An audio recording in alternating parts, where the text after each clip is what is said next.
राजा रामचंद्र की जय। राम राज्य प्रशासन में आप सभी लोगों का स्वागत है। गीता जयंती के इस शुभ अवसर पर आप सभी को बहुत बहुत शुभकामनाएं। राम राज्य प्रशासन द्वारा आज गीता के महात्म्य के विषय में आपको कुछ जानकारी दी जाएगी। वैसे गीता की महिमा तो बहुत है। भारत के धर्म गुरुओं द्वारा, संतों द्वारा, महात्माओं द्वारा इस पर विभिन्न प्रकार के विस्तार से प्रवचन किए जाते हैं। राम राज्य प्रशासन उतना प्रवचन तो और उस तरह का व्याख्या तो आपको नहीं दे सकता है, परंतु एक सामान्य व्याख्या आपको गीता का क्या महत्व है, जिसको गीता महात्म्य कहते हैं, देने का प्रयास कर रहा है। गीता का महात्म्य बताने से पूर्व कुछ चीजें आपको जानकारी के लिए बताना चाहते हैं। जैसे कि राम और कृष्ण यह दोनों ही श्री विष्णु के अवतार माने जाते हैं। भगवान राम का अवतार मनुष्य के रूप में, जिनको पुरुषोत्तम भी कहा गया है, अयोध्यापुरी में हुआ था। आपका जन्म का हेतु मनुष्यों की जो उत्तम प्रवृत्ति होती है, जिसको पुरुषोत्तम बोलते हैं, उस प्रवृत्ति को बताना था। राम अपने राजकीय स्वरूप के लिए जाने जाते हैं। वहीं कृष्ण का जन्म मथुरा में हुआ था, वो भी कारागार में हुआ था कंस के। और कृष्ण अपने गुरुता के लिए जाने जाते हैं। वह जिस प्रकार से अर्जुन को उन्होंने ज्ञान दिया, अन्य लोगों को भी ज्ञान दिया, तो उनका एक गुरु का स्वरूप माना जाता है। श्री कृष्ण भगवान का जन्म 28वीं चतुर्युगी के द्वापर में हुआ था। वहीं राजा रामचंद्र जी का जन्म 27वीं चतुर्युगी के त्रेता में हुआ था। दोनों लोगों का अपना अपना कर्म क्षेत्र था।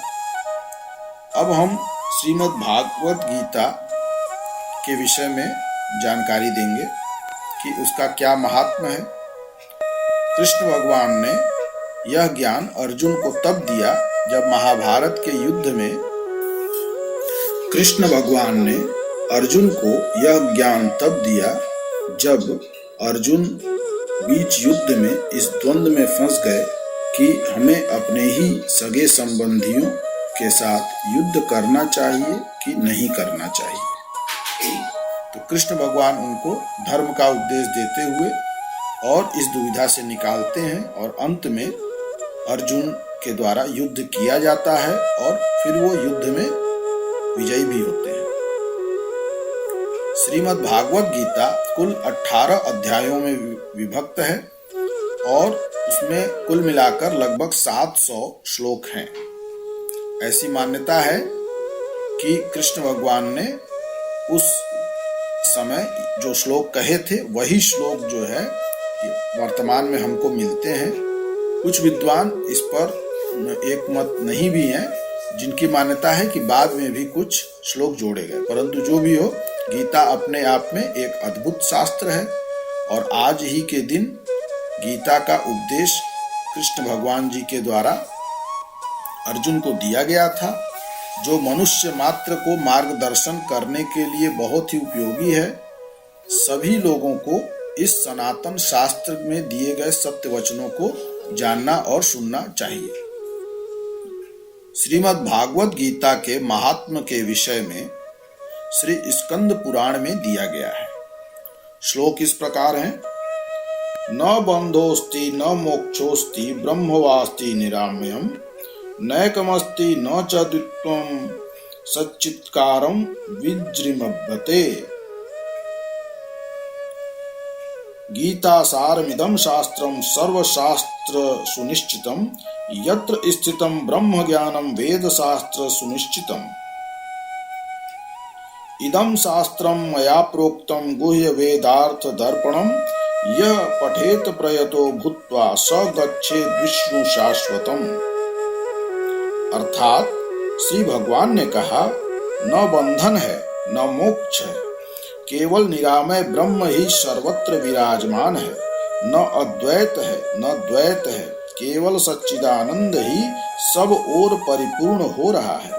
गीता का सारभूत यह शास्त्र संपूर्ण शास्त्रों द्वारा भली भांति निश्चित सिद्धांत है, जिसमें वेद शास्त्रों से अच्छी तरह निश्चित किया हुआ ब्रह्म ज्ञान विद्यमान है। मेरे द्वारा कहा हुआ यह गीता शास्त्र वेद के गूढ़ अर्थ को दर्पण की भांति प्रकाशित करने वाला है। जो पवित्र हो, मन इंद्रियों को वश में रखकर इसका पाठ करता है अर्थात मनन करता है, वह मुझ सनातन देव भगवान विष्णु को प्राप्त होता है।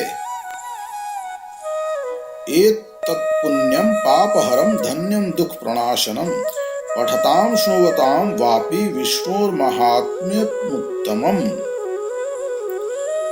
अष्टादश पुराणानि नव व्याकरणानि च निर्मथ्य चतुरो वेदान मुनिना भारतं कृतम्।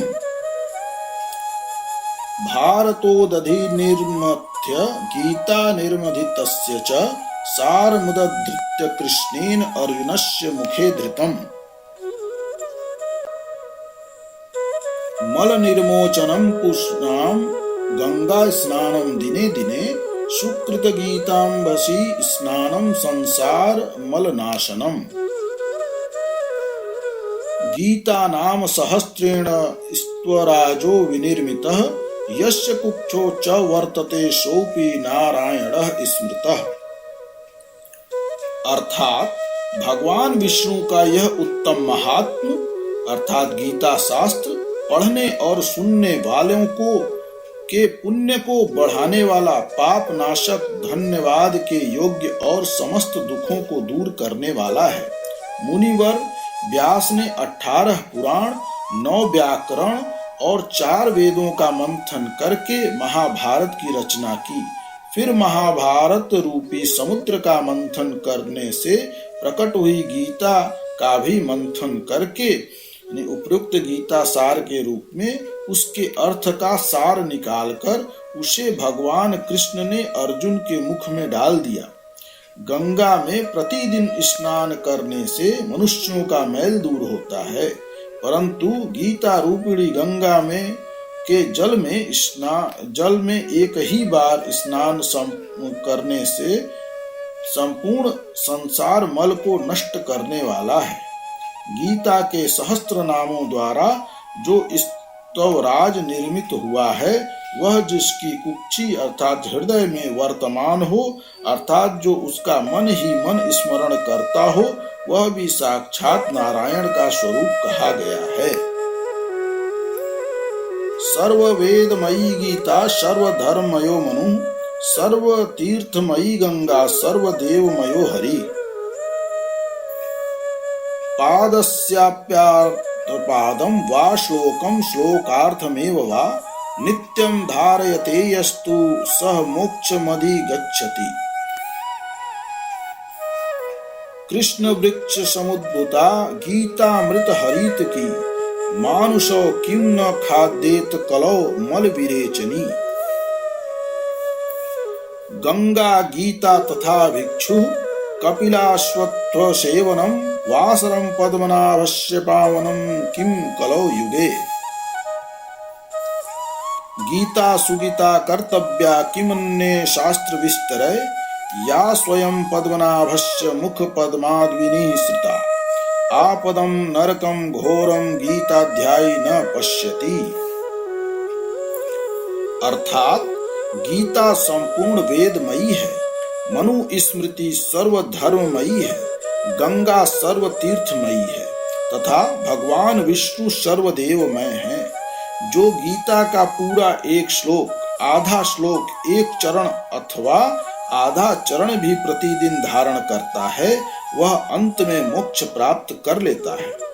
मनुष्य कृष्ण रूपी वृक्ष से प्रकट हुई गीता रूप अमृतमयी हरितिका का भक्षण क्यों नहीं करते, जो समस्त कली मल को शरीर से बाहर निकालने वाली है। कली युग में श्री गंगा जी, गीता, सच्चे सन्यासी, कपिला गौ, अश्वत्थ वृक्ष का सेवन और भगवान विष्णु के पर्व दिन अर्थात एकादशी, इनसे बढ़कर पवित्र करने वाली और क्या वस्तु हो सकती है। अन्य शास्त्रों में के विस्तार से क्या प्रयोजन, केवल गीता का ही सम्यक प्रकार से गान अर्थात पठन और मनन करना चाहिए, जो कि साक्षात भगवान विष्णु के मुख कमल से प्रकट हुई है। गीता का स्वाध्याय करने वाले मनुष्य को आपत्ति और घोर नरक को नहीं देखना पड़ता है। इस प्रकार श्री स्कंद पुराण में ब्रह्म विद्या योग शास्त्र श्री कृष्ण अर्जुन संवाद में गीता सार का यह श्रीमद् भागवत महात्म्य का यह प्रसंग संपूर्ण हुआ। यह गीता सार हम सभी को जन जन में प्रचारित और प्रसारित करना चाहिए। हमें अपने अगली पीढ़ी को यानी हमारे अपने बच्चों को, युवाओं को भी ये गीता का ज्ञान देना चाहिए, उसके सार को बताना चाहिए। यही निवेदन राम राज्य प्रशासन की ओर से राम राज्य की समस्त प्रजा से है, क्योंकि समय समय पर काल और संदर्भ के अनुसार शास्त्रों को नए नए स्वरूपों में भगवान अपने अवतारों के द्वारा बताते रहते हैं। उसी क्रम में यह गीता का उपदेश दिया गया है। पूर्व काल में भी राजा रामचंद्र जी के किशोरा अवस्था में उनको इसी प्रकार का ज्ञान वशिष्ठ जी के द्वारा दिया गया था, जिसको महारामायण भी कहते हैं। वह भी हम अध्ययन कर सकते हैं। तो गीता जयंती के इस शुभ अवसर पे आप सभी को बहुत बहुत शुभकामनाएं। कृष्ण भगवान की जय। कृष्णं वंदे जगद्गुरु। राजा रामचंद्र की जय। जय श्री राम।